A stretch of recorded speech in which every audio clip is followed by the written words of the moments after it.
வணக்கம். இது கிஸ்கால் டிஎம்டி கம்பிகள் வழங்கும் கேள்வி நேரம். இந்த நிகழ்ச்சி மூலமாக மீண்டும் உங்களை சந்திப்பதில் மிக்க மகிழ்ச்சி. நான் செந்தில். சமூகம் சார்ந்து உங்கள் ஒவ்வொருவருக்குள்ளும் ஓடிக்கொண்டிருக்கும் கேள்விகளுக்கான விடை காணும் நேரம் இது.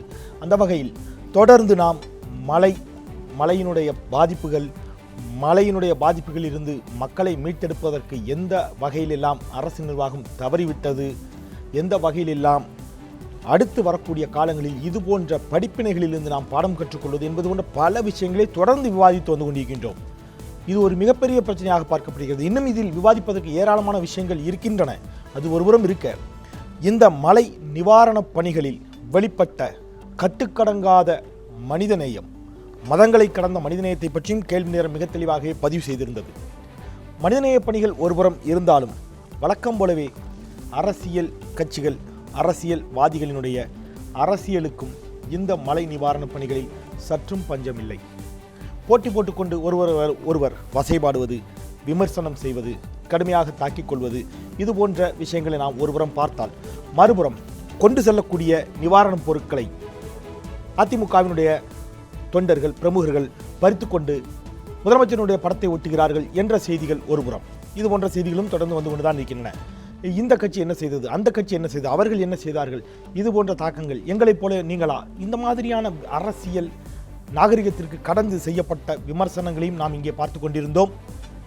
இந்த மாதிரியான அரசியல் எந்த அளவிற்கு ஆரோக்கியமானது என்பதை குறித்து இன்றைய கேள்வி நேர விவாதம் நடைபெற இருக்கிறது. ஒருபுறம் கட்டுக்கடங்காத மனிதநேயம், மறுபுறம் இந்த துயரத்திலும் தங்களுடைய அரசியலை செய்த அரசியல் கட்சிகள், ஒரு சில அரசியல் கட்சிகள், ஒரு சில அரசியல்வாதிகள், இவர்களை பற்றி நாம் விவாதிக்க இருக்கின்றோம். பயணிக்கலாம். நம்மோடு அரங்கில் 3 சிறப்பு ஆளுமைகளும் நேரலையில் ஒரு சிறப்பு விருந்தினரும் இணைகிறார். இது கேள்வி நேரம்.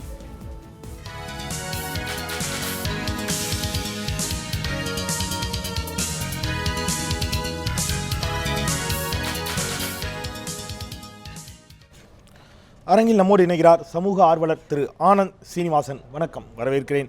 திரு சமரசம், முன்னாள் சட்டப்பேரவை உறுப்பினர், அதிமுகவுடைய மிக மூத்த பிரமுகர் தலைவர், அவர் நம்முடைய இணைகிறார். வணக்கம், வரவேற்கிறேன். திரு ஆலு ஷானவாஸ், விடுதலை சிறுத்தைகள் கட்சியின் சார்பில் நம்முடைய இணைகிறார். வணக்கம்.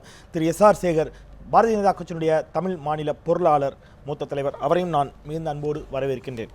நான் என்னுடைய முதல் கேள்வியை திரு ஆனந்த் அவர்களிடமிருந்து தொடங்கலாம்னு நினைக்கிறேன். ஏன்னா அரசியல் வெளிப்பட்டதா அப்படிங்கிறதுலையும் மனிதனையும் வெளிப்பட்டது, இந்த இரண்டையும் இணைக்கக்கூடிய புள்ளியாக அரசியலுக்கு அப்பாற்பட்ட ஒருத்தர் தான் இருக்க முடியுங்கிறதுக்காக தான் உங்களுக்கான இருக்கை. களத்தில் எல்லோரும் உதவி செய்தது போல் நீங்களும் உங்களால் முடிந்த பங்கினை செய்து கொண்டிருந்தீர்கள் அப்படிங்கிறத நாங்கள் பார்த்துருக்குறோம்.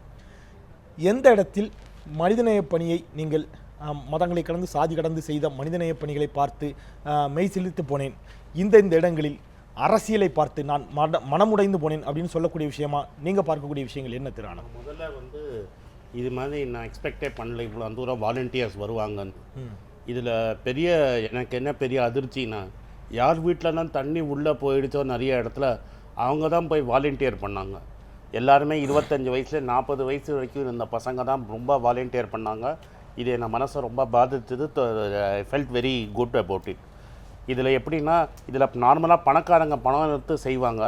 இது பணக்காரங்க மட்டும் இதில் செய்யலை, ரொம்ப ஏழைங்க, மீனவர் மக்கள் போட்டை எடுத்துகிட்டு வந்து போட்டில் போய் எல்லா பணக்காரங்களாம் வீட்டிலேருந்து கூப்பிட்டு வந்தாங்க. நார்மலாக பணக்காரங்க தான் ஏழையை ஹெல்ப் பண்ணுவாங்க. எனக்கு இதில் ரொம்ப ஃபீல் ஆனது என்னென்னா, கோவலம், செம்மஞ்சேரி அந்த ஏரியாலேருந்து ரோட்டுக்குள்ளே வராதம்போது போட்டை லாரியில் ஏற்றி கொண்டு வந்து வீடு வீடாக போய், நாங்கள் இருந்த அன்றைக்கி போட்டில் போய் வீடு வீடாக ஏற்றி பணக்காரங்களாம் வெளில கூட்டின்னு வந்தாங்க. அந்த பணக்காரெல்லாம் கை கூப்பி அவங்களுக்கு தேங்க்ஸ் சொன்னாங்க. அவங்க யாரும் பணமும் வாங்கலை. அன்றைக்கி இந்த போட்டுக்கு அங்கே கொண்டு வரதுக்காக தான் கேட்டாங்களே தவிர, அண்ட் கூலி, அந்த போட்டை லாரியில் கூட்டின்னு வந்த கூலிக்கும் அன்றைக்கி சாப்பாடு செலவு தான் கொடுத்தாங்களே தவிர, அந்த மீனவர் பண்ணது எனக்கு ரொம்ப டச் ஆச்சு. ரெண்டாவது, இந்த சோஷியல் மீடியா, ஃபேஸ்புக், ட்விட்டர், அது மாதிரி இடத்துல எங்கெல்லாமோ இருந்த பசங்க ஒருத்தர் தெரியாதவங்கள்லாம் நானும் பார்த்துருக்குறேன். ஒருத்தர் தெரியாதவங்கெல்லாம் கோஆர்டினேட் பண்ணி இங்கே போங்க, அங்கே போங்க, சானிட்டரி நாப்கின்னா இங்கே வாங்கிக்கோங்க, பால் ஷார்ட்டேஜ்னால் அங்கே போய் பாருங்கள், அங்கே 1000 லிட்டர் பால் இருக்குது, தண்ணி இங்கே இருக்குது. அது மாதிரி நான் என் லைஃப்பில் பார்த்ததே கிடையாது. சோஷியல் மீடியாவோட பவரை ஃபஸ்ட் டைம் இவ்வளோ தூரம் நான் பார்த்து ஐ வாஸ் அமேஸ்ட். என்னால் அதை நம்பவே முடியல. அது நிஜமாக உண்மையாக. இப்போ எங்கள் ஏரியாலேருந்து நாங்கள் ஆர்கனைஸ் பண்ணோம். டெல்லியில் ஒருத்தர் எனக்கு மெசேஜ் அனுப்பிச்சார், நீங்கள் இந்திரா நகரில் ஜியான் காலனி காட்டேஜுங்கிற இடத்துல போனீங்கன்னா அங்கே இவ்வளோ 1000 பாட்டில் தண்ணி இருக்குன்னு. நான் நம்பவே இல்லை. அன்றைக்கி ஃபோன் பண்ணி கேட்டோம். ஆனால் நிஜமாவே 1000 பாட்டில் அங்கே இருந்தது. நாங்கள் போய் அங்கேருந்து 1000 பாட்டில் எடுத்துகிட்டு போய் தான் ஓஎம்ஆரில் கொடுத்தோம். நிச்சயமா இந்த மாதிரியான மனிதநேய பணிகளை தொடர்ந்து நியூஸ் ஒன் தமிழ் தொலைக்காட்சியில் கடந்த 3-4 தினங்களமாக விவாதித்தது. இதை தாண்டி அரசியல் வெளிப்பட்ட இடங்களாக நீங்கள் நினைக்கக்கூடிய இவை விஷயங்கள் எது? ஃபஸ்ட்டு இதை வந்து நம்ம சென்ட்ரல் கவர்மெண்ட்லேருந்து தான் பார்க்கணும். ஏன்னா இது வந்து ஒரு பெரிய ஒரு நேஷ்னல் டிசாஸ்டர்னே இவங்க வந்து பண்ணவே இல்லை. அது இப்போ பண்ணிட்டாங்கன்னு சொல்கிறாங்க. இது 2ஆம் தேதி 3ஆம் தேதி வரைக்கும் அதை பண்ணலை. இதில் எனக்கு என்ன ரொம்ப வருத்தமாக இருந்ததுன்னா, நேஷ்னல் மீடியா வந்து இதை வந்து ஒரு ரொம்ப லேட்டாக எடுத்தாங்க. ராஜ்தீப் சர்தேசாய் அவரோட பர்சனல் பிளாக்லேயே அதை சொல்லியிருக்கிறாரு. இதுக்கு மேலே என்ன வருத்தம்னா, இந்த ஆளும் கட்சி நடந்த விதம் வந்து ரொம்ப வருத்தம். ஏன்னா தமிழ்நாட்டில் ஹிந்து, முஸ்லீம், கிறிஸ்டியன், சீக்கு, ஜெயினு எல்லாரும் செஞ்சாங்க. ஜெயின் எல்லாரும் மாஸ்கில் போய் நிறைய பேர் தங்கினாங்க, சர்ச்சில் தங்கினாங்க, ஜெயின் கோவிலில் தங்கினாங்க. ரிலீஜனே இல்லாமல் இருந்தது. ஆனால் இந்த பிஜேபி எம்பி ஒருத்தர் வந்து நீங்கள் ஹிந்துக்கு ஓட்டு போடலை, அதனால சென்னை கஷ்டப்படட்டும்னு சொன்னது ரொம்ப மன வருத்தமாக இருந்தது. 7ஆம் தேதி அன்னைக்கு ஒரு ட்வீட் பண்ணியிருக்கேன். எந்த எம்பி நீங்கள்? நான் ஓப்பனாக சொல்கிறேன். இப்போ ட்வீட் இருக்குது, யார் வேணால் பார்க்கலாம். பரேஷ் ராவல்ங்கிறவர் சினிமா நடிகர், பெரிய நடிகர், அவர் பெரிய வில்லனாக வரவர். 7ஆம் தேதி அன்னைக்கு கார்த்தால சென்னை தாத்ரி வந்து எல்லாரும் போனாங்க, ஆனால் ஹிந்து ஓட் பேங்க் இல்லாத சென்னைக்கு தேவைதான் அப்படிங்கிற மாதிரி எழுதியிருக்கிறாரு. ஒரு 3-4 மணி நேரம் கழிச்சு அந்த ட்வீட்டை டெலீட் பண்ணிட்டு மிஸ்இன்டர்பிரேட் பண்ணிட்டாங்கன்னு. இது எப்படின்னா, உங்களை பலார்னு ஒரு அறையை விடுவேன், அறையை விட்டு அடுத்த நாளைக்கு கார்த்தால சாரிங்க மன்னிச்சுக்கங்கன்னு சொல்கிறது. இது ஒன்று. 2வது, பிரைம் மினிஸ்டர் இங்கே வந்தார். இதை வந்து பிரைம் மினிஸ்டர் ஆஃபீஸே ஃபோட்டோஷாப்பை யூஸ் பண்ணது, கேம்பெயின்லேயே ஃபோட்டோஷாப் நிறைய யூஸ் பண்ணி நிறைய ஏமாற்றம் செஞ்சாங்க. பிரைம் மினிஸ்டர் ஆஃபீஸ்லேயே ஃபோட்டோஷாப் பண்ணி பிளெயின்லேருந்து பார்க்குற மாதிரி தப்பான இமேஜை போட்டுட்டு அடுத்த நாளைக்கு கார்த்தால அந்த ஐஏஎஸ் ஆஃபீஸரே அது தப்பு, நாங்கள் அதை பண்ணலைன்னு. அதே மாதிரி என்ன பண்ணாங்கன்னா, பிஎம்ஓ ஆஃபீஸ்லேருந்து அசிஸ்டண்ட் அவங்க ஃபாலோ பண்ணுறவங்க, இவர் ஏதோ போட்டில் போய் லைஃப் வெஸ்ட்டை போட்டுக்கிட்டு முடிச்சு ஒரு பக்கம் சூரத்தில் என்றைக்கோ போனதை இவர் இன்றைக்கி போட்டில் போன மாதிரி காமிச்சு அதை ஃபோட்டோ போட்டு அதை இப்போ பிஎம்ஓ ஆஃபீஸுக்கே லிங்க் விட்றாங்க. நான் என்ன கேட்குறேன், தமிழங்கிறவன் இந்தியன் இல்லையா? சென்னையில் என்ன அப்படியே இந்த வடநாட்டில் இருக்கிறவன் தான் இங்கே அப்படின்னா என்ன? இஸ்லாமியர்னா இந்தியன் கிடையாது, தலித்துனா நாய், யார் பின்ன யார் இந்தியன், யார் ஹிந்து? சரி, அந்த அரசியல் மலையில் வெளிப்பட்டதுங்கிறீங்க. நம்ம திரு எஸ்ஆர் சேவட்டா அவர் அதற்கான பதிலை கேட்கலாம். திரு ஷானவாஸ், நான் அடுத்து ஷானவாஸுக்கு போகிறதுக்கான காரணம் என்னன்னா, ஒருவேளை அந்த அரசியலில் அவர் மாநில அரசையும் மத்திய அரசையும் விமர்சிக்கக்கூடும், அதற்கான பதிலை நீங்கள் 2 பேரும் சொல்லணும் அப்படிங்கிறதுக்கான அவருடைய கருத்தையும் கேட்டே வர்றேன். திரு ஷானவாஸ், மலையில் வெளிப்பட்ட மனிதநேயத்தை பற்றி நம்ம நிறையவே பதிவு பண்ணோம். நான் டிசம்பர் 6ஆம் தேதி இங்கே நடைபெற்ற சிறப்பு கேள்வி நேரத்தில் அதை சொன்னேன். இந்த நாள் ஒரு டிசம்பர் 6 ஒவ்வொரு ஆண்டும் பாபர் மசூதி இடிக்கப்பட்டதையொட்டி ஆர்ப்பாட்டங்களும் போராட்டங்களும் நடைபெற்றுக் கொண்டிருக்கும். ஆனால் இன்று திருவல்லிக்கேணி கோயிலுக்குள் தங்கியிருந்தவர்களுக்கு உணவு கொடுக்க குல்லா அணிந்த இஸ்லாமியர்களும் சென்றார்கள். பள்ளிவாசல்களுக்குள் இந்து சகோதரர்களின் காலடி உள்ளேப்பட்டது, அவங்க தங்க வைக்கப்பட்டிருந்தார்கள். மதங்களை கடந்த ஒரு மனிதநேயம் என்று வெளிப்பட்டது அப்படின்னு சொல்லியிருந்தேன். இது எல்லா இடத்திலும் வெளிப்பட்டது. இந்த மனிதநேயத்தை தாண்டி அரசியலாக மிக மோசமான அரசியலாக நான் பார்த்தேன் அப்படின்னு நீங்கள் நினைக்கக்கூடிய விஷயங்கள் என்ன? அதாவது இந்த மனிதநேயம் என்பது இந்த மழையின் பொருட்டு வெளிப்பட்டதல்ல. குறிப்பாக தமிழ்நாட்டில் அது இயல்பாக குடிகொண்டிருக்கிற ஒரு இயல்பான ஒரு அம்சம். அது நீங்கள் இந்தியா முழுவதும் பாபர் மசூதி இடிக்கப்பட்ட போது கலவரம், வன்முறை, பிரச்சனைகள், போராட்டங்கள் வெடித்தது. தமிழ்நாடு அமைதியாக இருந்ததுன்னு இன்றைக்கும் நம்ம வரலாற்றில் பெருமையாக சொல்லிக்கிட்டு இருக்கோம். 25 ஆண்டு காலமாக சொல்லிக்கிட்டு இருக்கோம்.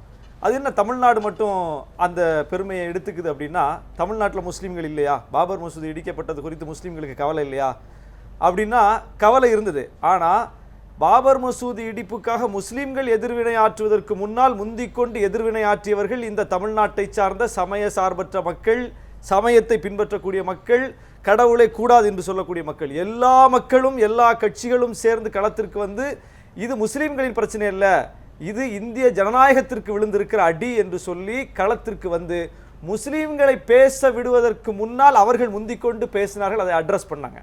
அதனால தான் வந்து முஸ்லீம்கள் தங்கள் தலைமையில் திரண்டு போராட்டம் நடத்த வேண்டிய தேவை வரவில்லை. அதுக்கு பிறகு 95 பிறகுதான் அந்த பிரச்சனை எல்லாம் வந்தது. அதுதான் நான் சொல்லல. எதுக்கு சொல்ல வரேன்னா, இது தமிழ்நாட்டில் இயல்பான ஒரு அம்சம். மனிதநேயம் என்பது இங்கே குடிகொண்டிருக்கிறது. இந்துக்களுக்கும் முஸ்லீம்களுக்கும் இடையில், கிறிஸ்தவர்களுக்கும் இடையில் ஒரு இயல்பான உறவு இருக்கிறது. அது வெளிப்படுவதற்கான தருணம் அப்பப்போது இருக்கிறது, வெளிப்பட்டு கொண்டுதான் இருக்கிறது. இன்னைக்கு ஏன் இது பெரிதாக தெரியுது அப்படின்னா, இன்னைக்கு எங்க பார்த்தாலும் முஸ்லீம் அமைப்புகள் வந்து காப்பாத்துனாங்க, முஸ்லீம்கள் வந்து கை தூக்குனாங்க, தௌஹீத் ஜமாத் வந்து தூய்மை பண்றாங்க, தமுமுக வந்து ஈடுபடுறாங்கன்னு ஒவ்வொரு பேரையா சொல்லி இன்னைக்கு இந்து மக்கள், குறிப்பாக இந்து மக்கள் பதிவு போடக்கூடிய காட்சியை பார்க்குறோம். ஒரு குழந்தைக்கு ஒரு முஸ்லீம் பெயரை வைத்திருக்கிறார்கள், யூனுஸ்னு. ஒரு ஆண் பெயரை ஒரு பெண் குழந்தைக்கு வைத்திருக்கிறார்கள் இந்து பெற்றோர்கள். அந்த அளவுக்கு இன்னைக்கு தமிழ்நாட்டில் வந்து இது ஒரு வீச்சோடு ஏன் வந்திருக்கு அப்படின்னா, இந்த குறிப்பாக நான் பெயர் சொல்ல முடியும், ஆர்எஸ்எஸ் பிஜேபி சக்திகள் முஸ்லிம்களையும் கிறிஸ்தவர்களையும் தனிமைப்படுத்தி இந்து மக்களிடம் வேலை செய்ததனுடைய விளைவு இன்னைக்கு அது உடைந்திருக்கிறது. நீங்க பதிவு பண்ணுங்க ஷானவாஸ். இதே அரங்கில் நாமும் இஸ்லாமிய அமைப்புகள் செய்த விஷயங்களையும் மனிதநேயக்காரங்களையும் மிகப்பெரிய அளவிலே அதை நம்ம பறைசாற்றினோம், செய்தியாக கொடுத்தோம். அதே சமயத்தில் இந்த மலை வெள்ள பணிகளில் ஆர்எஸ்எஸ் அமைப்பினுடைய பணியும் சேவா பாரதியினுடைய பணியும் களத்தில் இருக்கத்தான் செய்தது என்பதை மறைக்கக்கூடாது, சொல்லணும்லாங்கிற அதை நான் உங்ககிட்ட இருந்து எதிர்பார்க்க, அதை நீங்க சேர்த்து தானே சொல்லணும். நான் சொல்ல வர்றேன், அதை வந்து யாரும் கொச்சப்படுத்தல.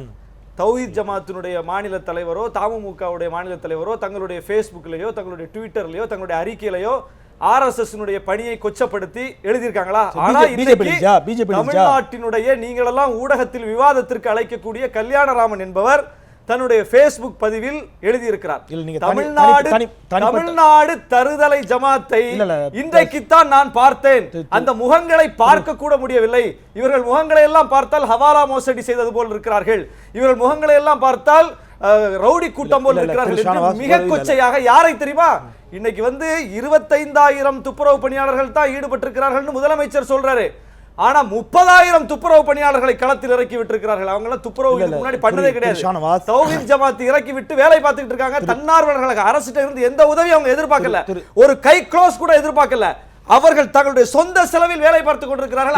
அந்த கூட்டத்தை, அந்த தன்னார்வலர்களை போய் பிஜேபியுடைய மிக முக்கியமான பிரமுகர், தெருவில் போற ஒரு தொண்டர் கிடையாது கல்யாணராமன், அவர் கொச்சப்படுத்தி Facebookல பதிவு போடுறாரு. இன்னைக்கு அது பெரிய கண்டனத்தை சந்திச்சிட்டு இருக்கு. முஸ்லிம்கள் கண்டிக்கல, முஸ்லிம்கள் கண்டிக்கல, இந்து மக்கள் கண்டிச்சிருக்காங்க. என்னுடைய கேள்வி நான் ரெண்டு விஷயம், அத பிஜேபி என்கரேஜ் பண்ணுது நீங்க நம்புறீங்களா? இல்ல இல்ல, கல்யாணராமன் மீது என்கரேஜ் பண்ணுதா பிஜேபி? கல்யாணராமன் இன்னைக்கு மட்டும் இப்படி செய்யல, தொடர்ந்து இப்படி பதிவு எழுதுகிறார்.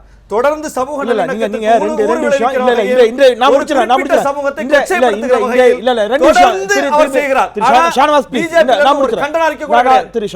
அவர் மீது ஒரு நோட்டீஸ் கூட கிடையாது. அப்ப நம்ம என்ன எதிர்பார்க்கிறோம்னா, அவர் வந்து ஆர்எஸ்எஸ் செய்கிற வேலையை பரப்புவதற்கு அவருக்கு உரிமை இருக்கு, பிஜேபி செய்கிற சேவையை பரப்புவதற்கு அவருக்கு உரிமை இருக்கு, இன்னொரு சேவை அமைப்பை கொச்சைப்படுத்துவதற்கு உரிமை இல்லை.